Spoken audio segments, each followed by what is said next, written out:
people realized how real it was for me. It wasn't about money. It wasn't about, you know, trying to be a superstar. I was just gonna do this in the basement with my buddies. It was about the music. I wanted to be country. I wanted to play country music.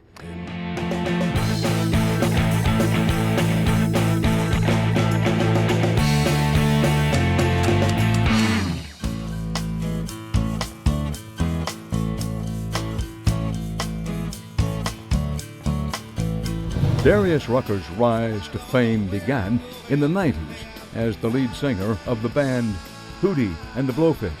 That band's most successful album, the multi-platinum Cracked Rear View, is the 16th all-time best-selling album in the United States.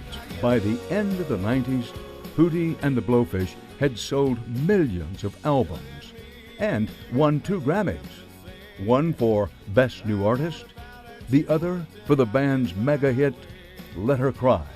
First of all, what about this name, Hootie and the Blowfish?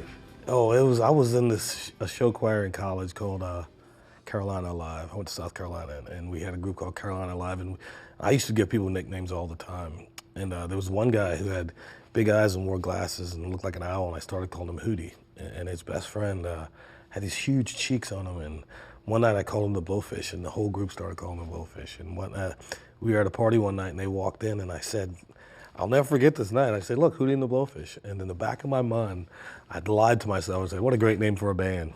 And we started the band like a week later, and I said to Mark that we're gonna name the band Hootie and the Blowfish, and he said, whatever. And you know, I try not to have any regrets in life, you know, and I never thought that people would call me Hootie from naming the band that, but you know, that came out of that. But the thing about that name is whether you like it or not, you just never forget it. It was one of those names that once you heard it, you always remembered it. And so I think it helped us a lot more than it hurt us. One of the reputations that the band, Hootie and the Blowfish, had was they play rock and roll, but it's not angry rock and roll. Yeah, that was, and for us, when we were starting to break out, that was tough for us because grunge was so big and grunge was so full of anger and despair. And even when we got our record deal with Atlantic, one of the big guys at Atlantic went to the president and told him he couldn't put Cracked Review out.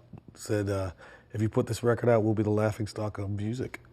I mean, because it was happy. Yeah, because it was happy. It was just, it wasn't grunge, and grunge was everywhere. Grunge was king. What did you think about going in that direction under the, what used to be called, man wants a green suit, turn on the green light, if grunge is in, you're gonna do grunge? Nah, we knew we were gonna be true to ourselves. We were already writing the songs we wanted to play and doing what we were gonna do, and we never once thought about going grunge. There was enough grunge bands in the Carolinas trying to do that. We were just, and we had already staked our niche. You know, we were playing for 9 years before we got a record deal.